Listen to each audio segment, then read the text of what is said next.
Hello बच्चों, आप सभी का स्वागत है आपके अपने यूट्यूब चैनल चंद्रिका लेक्चरर में। और आज इस वीडियो में यहाँ पर देखेंगे जेक 9th बोर्ड फाइनल एग्जाम 2026 के लिए, ठीक है, साइंस मॉडल क्वेश्चन पेपर 2019 का, ठीक है, सेट 2, ठीक है, set 2।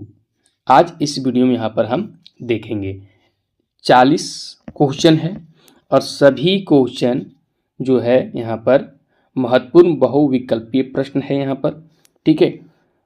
40 MVVI most very very important objective question आज इस वीडियो में यहाँ पर हम देखेंगे, ठीक है। सभी क्वेश्चन जो हम यहाँ पर दे रहे हैं ये सभी क्वेश्चन रिपीट क्वेश्चन है, ठीक है, यानी फाइनल एग्जाम में पूछे गए हैं, इसलिए आप अच्छे से याद कर लीजिए इसे, ठीक है, एग्जाम में ज़रूर मिलेगा। और हम यहाँ पर ऑफिशियल है, ये जेक बोर्ड जो अपने ऑफिशियल वेबसाइट पर डाला था 2019 में चालू हुआ था क्लास 9th का यहाँ पर बोर्ड, ठीक है। तो 2 सेट डाला था प्रत्येक सब्जेक्ट का, दो सेट, ठीक है, 2 सेट साइंस का, 2 सेट मैथ का, ठीक है, ऑल सब्जेक्ट का 2 सेट यहाँ पर दिया था, ठीक है। और 40 क्वेश्चन और इसी तरह का क्वेश्चन रहेंगे फाइनल एग्जाम में भी, ठीक है। 2026 में भी इसी तरह से क्वेश्चन पूछे जाएंगे, तो देख लीजिए, ठीक है। ये सभी क्वेश्चन इंपॉर्टेंट है। वीडियो पसंद आए तो लाइक शेयर और कमेंट जरूर कीजिए, ठीक है। और 2025 तक हम कंप्लीट करेंगे मॉडल क्वेश्चन पेपर 2025 तक, ठीक है। और 2026 का तो अभी मॉडल क्वेश्चन पेपर नहीं आया है, ठीक है। तो चलिए देखते हैं फटाफट यहाँ पर 40 VVI ऑब्जेक्टिव क्वेश्चन आंसर, ठीक है, model question paper science set 2 2019, ठीक है। 40 क्वेश्चन अगर इसमें हम देखें 40 क्वेश्चन, तो यहाँ पर 13 क्वेश्चन फिजिक्स से रहेंगे, फिजिक्स से, और 12 क्वेश्चन रहेंगे यहाँ पर केमिस्ट्री से। तो टोटल यहाँ पर हो कितना क्वेश्चन हो गया 25 क्वेश्चन, ठीक है। अब बच गए 15 क्वेश्चन, तो 15 क्वेश्चन रहेंगे बायोलॉजी से। बायोलॉजी से क्वेश्चन ज़्यादा पूछते हैं, ठीक है। तो चलिए देखते हैं यहाँ पर फटाफट 40 VVI ऑब्जेक्टिव क्वेश्चन आंसर, ठीक है। और आप भी बताइए कि आप पहले से कितना जानते हैं 40 में। देखते हैं आपका एक तरह से हम टेस्ट भी ले रहे हैं, ठीक है। देखते हैं आपका तैयारी साइंस में कैसा है। चलिए, तो पहला क्वेश्चन यहाँ पर है कि वेग में परिवर्तन की दर है। वेग में परिवर्तन की दर को त्वरण कहते हैं, ठीक है। पहला ऑप्शन यहाँ पर सी, तीसरा ऑप्शन यहाँ पर सही होंगे त्वरण। नेक्स्ट क्वेश्चन, इनमें से कौन सही नहीं है, ये यहाँ पर हमें देखना है, ठीक है। तो अगर हम यहाँ पर देखें तो न्यूटन के गति के 3 नियम थे और गति के समीकरण भी 3 हैं, ठीक, गति के समीकरण 3 हैं, और इनमें से कौन सही नहीं है, सही है, इस तरह का क्वेश्चन फाइनल एग्जाम में पूछे जाएंगे भी, ठीक है, इसलिए इसे अच्छे से समझ लो। और तो गति के समीकरण 3 है, वो हम यहाँ पर देखते हैं। तो V बराबर U प्लस AT, ये सही है, ठीक है। और एस वाला फॉर्मूला होता है S बराबर UT प्लस 1/2 AT स्क्वायर, ये भी सही है। तीसरा ऑप्शन है V स्क्वायर बराबर U स्क्वायर प्लस 2AS, ये भी सही है।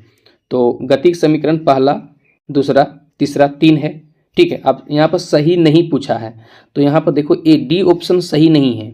V square plus U square बराबर 2AS नहीं होगा, ठीक है, ओके। क्योंकि देखो U स्क्वायर बराबर के राइट साइड है, तो अगर हम लेफ्ट साइड लेकर आएंगे तो माइनस में आना चाहिए, प्लस में है तो माइनस में आएगा कि नहीं, लेकिन यहाँ पर प्लस में है, अरे गलत है, सही नहीं है। तो गति के समीकरण 3 है, ये याद कर लेना, ठीक है। और एक क्वेश्चन जो है कई बार जो है फाइनल एग्जाम में क्वेश्चन पूछे गए, यानी रिपीट हुए हैं, ठीक है। अच्छे से इसे समझ लो, अच्छे से याद कर लेना इसे, ठीक है।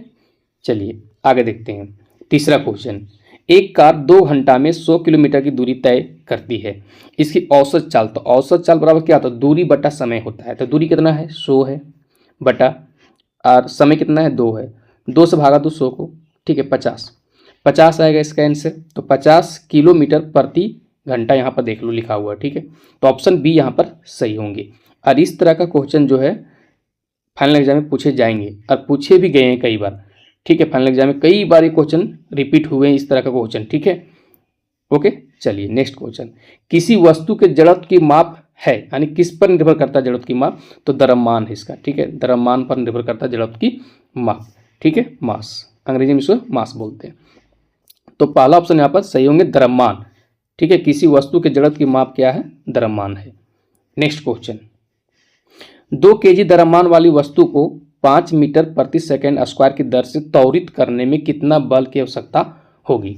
अब देखो बल बराबर क्या होता है, बल बराबर अगर देखा जाए, बल को हम लोग F से दर्शाते हैं, तो इसका फॉर्मूला क्या होता है, द्रव्यमान गुने त्वरण होता है, यानी द्रव्यमान को हम लोग m से, ठीक है, और यहाँ पर दिया गया है ये त्वरण को हम लोग a से, तो ma होता है, तो F बराबर जो फॉर्मूला होता है वो ma होता है, यानी गुना करना, द्रव्यमान कितना है 2, यहाँ पर ले लो a, यानी त्वरण कितना है 5, तो 5 दूना 10 होगा, ठीक है, 10 कहाँ है, यहाँ देखो ऑप्शन बी, और बल का SI मात्रक न्यूटन होता है, तो 10 न्यूटन हो गया, तो ऑप्शन बी यहाँ पर हम सही करेंगे, ठीक है। बल निकालना, ये दोनों का गुना कर देंगे हम, ठीक है, ओके, द्रव्यमान और त्वरण का गुणनफल होता है बल होता है। बहुत आसान क्वेश्चन था ये, और एग्जाम में ये जो क्वेश्चन है पूछे भी गए हैं, ठीक है, रिपीट हुए हैं फाइनल एग्जाम में क्वेश्चन ये। चलिए नेक्स्ट क्वेश्चन, रॉकेट का प्रणोदन किस सिद्धांत पर आधारित है, तो रॉकेट का जो प्रणोदन है ये सिद्धांत अगर बात करें तो संवेग संरक्षण का सिद्धांत पर आधारित है, तो ऑप्शन ये यहाँ पर सही होंगे। नेक्स्ट क्वेश्चन, सार्वत्रिक गुरुत्वीय स्थिरांक यानी बड़ा जी का SI मात्रक पूछा है, ठीक है, तो एक होता है छोटा जी गुरुत्वीय त्वरण, इसका तो SI मात्रक होता है मीटर प्रति सेकेंड स्क्वायर, और एक होता है बड़ा जी होता है, ठीक है, जैसे समझ लो छोटा जी और बड़ा जी में, ठीक है, ये होता है गुरुत्वीय त्वरण, इसका SI मात्रक होता है मीटर प्रति सेकेंड स्क्वायर, और एक होता है बड़ा जी, ठीक है, सार्वत्रिक गुरुत्वीय स्थिरांक, ठीक है, तो इसका SI मात्रक होता है N न्यूटन मीटर स्क्वायर प्रति kg स्क्वायर होता है, याद कर लेना, ठीक है। तो देखो यहाँ पर पहला ऑप्शन में भी दिया है मीटर प्रति सेकेंड स्क्वायर, ये है छोटा जी का है, ठीक है, गुरुत्वीय त्वरण का है, तो यहाँ पर C ऑप्शन सही होंगे, ठीक है बच्चों, तो ऑप्शन C यहाँ पर सही होंगे। अरे छोटा जी और बड़ा जी दोनों का SI मात्रक याद कर लेना, क्योंकि कई बार जो है फाइनल एग्जाम में क्वेश्चन रिपीट हुए हैं, ठीक है, ओके। हम जो साइंस का यहाँ पर हम ऑब्जेक्टिव क्वेश्चन करा रहे हैं, अगर पूरा वीडियो आप फाइनल एग्जाम तक देख लेते हैं मेरा, ठीक है, चैप्टर वाइज हो, मॉडल क्वेश्चन पेपर हो, ठीक है, और हम एक वीडियो में 20 या 30 VBI ऑब्जेक्टिव क्वेश्चन इस तरह का वीडियो बनाते हैं, ठीक है, 40 AM VBI ऑब्जेक्टिव क्वेश्चन, ठीक है, पार्ट 1 पार्ट 2 पार्ट 3 इस तरह से हम बना रहे हैं वीडियो, तो फाइनल एग्जाम तक हम पूरा कंप्लीट कर देंगे, ऑल सब्जेक्ट का कंप्लीट कर देंगे, ठीक है। हमारे चैनल पर आपको मिलेगा यहाँ पर class 8, 9th, 10th, 11th, 12th, ठीक है, जेक बोर्ड का वीडियो हम बनाते हैं, ठीक है, ओके। अगर पूरा देख लेते हैं मेरा आप, तो क्लास 9th में आप जो है 40 में 40, ठीक है, ले आओगे आराम से, ठीक है, 40 में 40 आपका रखा हुआ है, ठीक है। चलिए आगे देखते हैं नेक्स्ट क्वेश्चन क्या है। जब किसी तरल में किसी वस्तु को डुबोने पर तरल द्वारा वस्तु के ऊपर की ओर लगने वाला बल कहलाता है, तो ये कहलाएगा उत्प्लावन बल हो जाएगा, ठीक है, ऑप्शन बी यहाँ पर सही होंगे। नेक्स्ट क्वेश्चन, गतिज ऊर्जा का व्यंजक है, गतिज ऊर्जा का पूछ रहे हैं यहाँ पर, तो इसका फॉर्मूला होता है 1/2 mv स्क्वायर होता है, ठीक है, गतिज ऊर्जा का, किनेटिक एनर्जी का, ठीक है, ओके। आगे बढ़ते हैं नेक्स्ट क्वेश्चन, यदि किसी पिंड का विस्थापन ही शून्य है तो बल द्वारा उस पिंड पर किया गया कार्य होगा, यही भी तो 0 जूल हो जाएगा ना, कार्य का SI मात्रक जूल होता है, ठीक है, तो ये भी कितना हो जाएगा 0 जूल हो जाएगा, यहाँ पे विस्थापन ही शून्य हो गया, ठीक है, तो बल द्वारा उस पिंड पर किया गया कार्य भी यहाँ पर 0 हो जाएगा, 1 जूल सही मत करना, 2 जूल, 9.8 जूल, ये सब सही नहीं होगा, 0 जूल, ठीक है बच्चों। आगे बढ़ते हैं, ऊर्जा का व्यवसायिक मात्रक क्या है, ऊर्जा का व्यवसायिक मात्रक पूछा है, ठीक है, तो किलोवाट घंटा होता है, ठीक है, किलोवाट घंटा याद रखना, ऑप्शन बी यहाँ पर सही होंगे। नेक्स्ट क्वेश्चन, ध्वनि तरंगे होती है तो ध्वनि तरंगे जो होती है अनुदैर्घ्य तरंग होती है, तो ऑप्शन यहाँ पर बी हम सही करेंगे।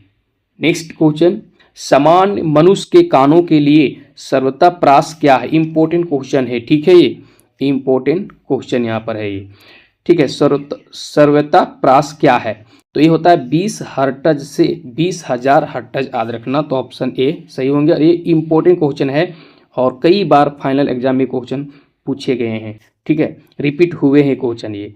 20 हर्ट्ज से 20,000 हर्ट्ज याद रखना, ठीक है, ओके। नेक्स्ट देखो, यहाँ पर 13 क्वेश्चन था फिजिक्स से था, अब 12 क्वेश्चन हम केमिस्ट्री से देखेंगे, ठीक है, और 15 क्वेश्चन बायोलॉजी से रहेगा, ठीक है। तो केमिस्ट्री का पहला क्वेश्चन यहाँ पर है, निम्नलिखित में से कौन से पदार्थ है? तो देखो, स्नेह, स्नेह यानी लव जो प्यार, ये पदार्थ नहीं होता है। गंध यानी स्मेल, ये पदार्थ नहीं होता है। घृणा यानी हेट, ये पदार्थ नहीं होता। वायु, वायु यानी एयर, एक पदार्थ है, ठीक है। तो ऑप्शन डी यहाँ पर सही होंगे।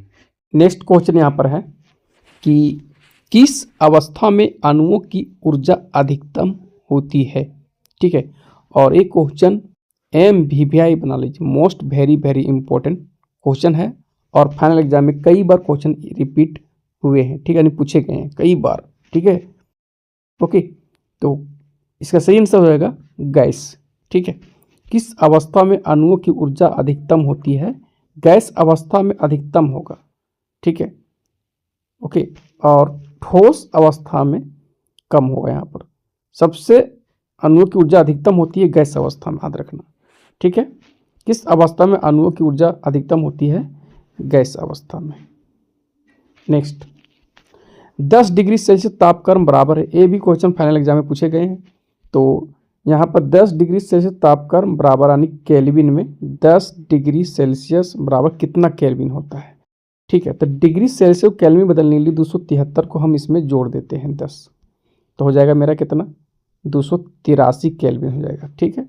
तो 283 केल्विन यहाँ पर दिया गया, ऑप्शन बी यहाँ पर सही होगा। और डिग्री सेल्सियस को केल्विन में और केल्विन को डिग्री सेल्सियस में, ये जरूर आएगा एग्जाम में, ठीक है। आप अच्छे से देख लो, ठीक है, ओके, अच्छे से देख लेना इस टॉपिक को आप, ठीक है।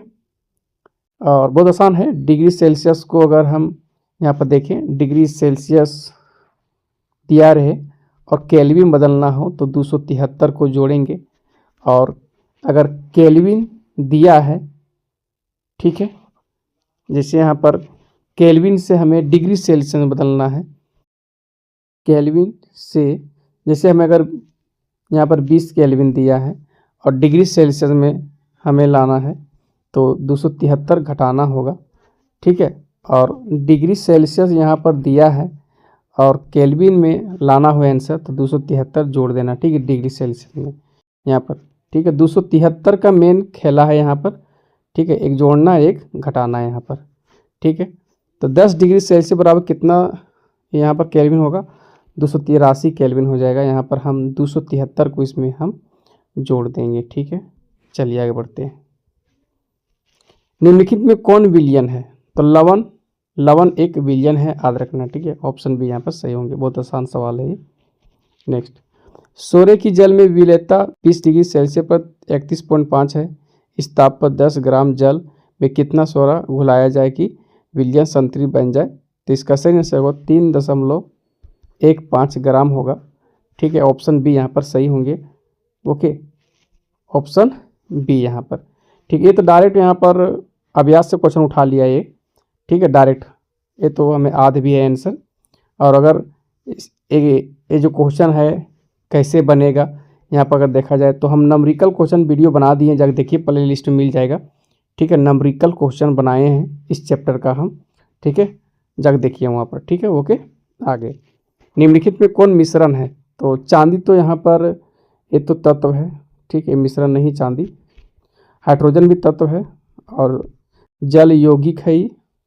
वायु, वायु एक मिश्रण, गैसों का मिश्रण है, तो ऑप्शन डी यहाँ पर हम सही करेंगे।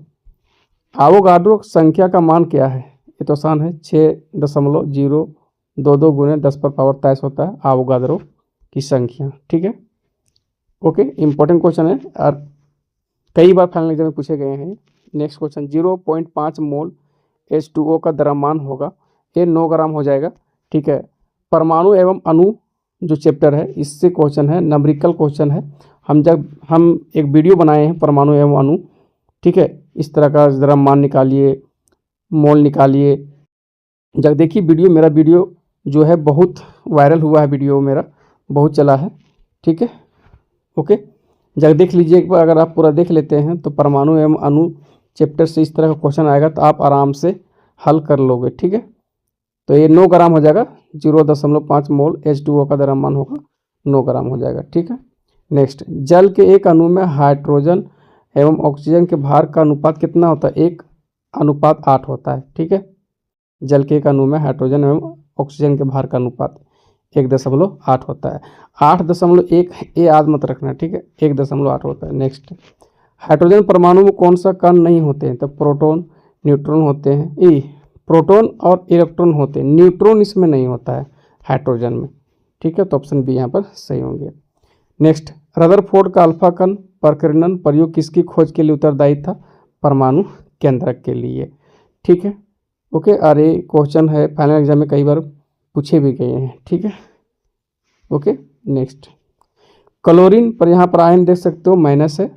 ठीक है, आयन में संयोजकता इलेक्ट्रॉनों की संख्या पूछा है यहाँ, तो इसका 8 होगा संयोजकता इलेक्ट्रॉनों की संख्या। जैसे क्लोरीन अगर हम देखें तो 2,8, 8 2 10 7 17 होता है। अपना कक्षा पूरा करने के लिए, ठीक है, 1 लेगा ये, तो इसका कक्षा पूरा हो जाएगा, 7 और 1 8 होगा, तो यहाँ पर 8 सही होगा। संयोजकता इलेक्ट्रॉनों की संख्या पूछा था। ठीक है, नेक्स्ट, इलेक्ट्रॉन सूक्ष्मदर्शी का अधिकतम आवर्धन कितना होता है? तो ये तो 2 लाख गुना होता है, 2 लाख गुना। ठीक है, इलेक्ट्रॉन सूक्ष्मदर्शी का अधिकतम आवर्धन कितना होता है? 2 लाख गुना होता है। ठीक है, नेक्स्ट क्वेश्चन है कि पादप और जंतु कोशिका में प्रमुख अंतर है। इंपॉर्टेंट प्रश्न है ये। ठीक है, और फाइनल एग्जाम में एक क्वेश्चन पूछे भी गए हैं। तो पादप और जंतु कोशिका का प्रमुख अंतर यहाँ देखा जाए तो पोषण संबंधी है। ठीक है, पोषण संबंधी। ओके, पहला ऑप्शन सही होगा। नेक्स्ट क्वेश्चन, मूंगफली और बादाम के छिलकों में पाए जाते हैं। ठीक है, अस्क्लेरिडस। ठीक है, अस्क्लेरिडस उत्तक पाए जाते हैं, याद रखना। ठीक है, ऑप्शन यहाँ पर तीसरा सही होंगे। कॉर्क कोशिकाओं में पाया जाता है सुबेरिन।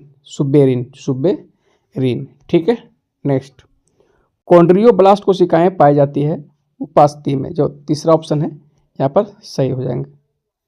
ठीक है, कार्टिलेज, तीसरा ऑप्शन। ज्वाला कोशिकाएं पाई जाती है टेप वर्म में। ठीक है, टेप वर्म में, याद रखना। मेढक है, मेढक तो उभयचर है। ठीक है, या स्थल पर भी रहता है, पानी पर भी। ठीक है, तो उभयचर हो जाएगा ये। एनलिडा में पाए जाने वाले उत्सर्जन तंत्र को कहते हैं नेफ्रिडिया कहते हैं। नेक्स्ट, एक विश्वव्यापी बीमारी है, तो टीबी नहीं है, हैजा नहीं, सिर दर्द नहीं, एड्स है। ठीक है, एड्स। नेक्स्ट, एक संक्रामक रोग है जो फैलता है यहाँ पर, हृदय रोग नहीं, कैंसर नहीं, कुष्ठ रोग नहीं, हैजा हो जाएगा।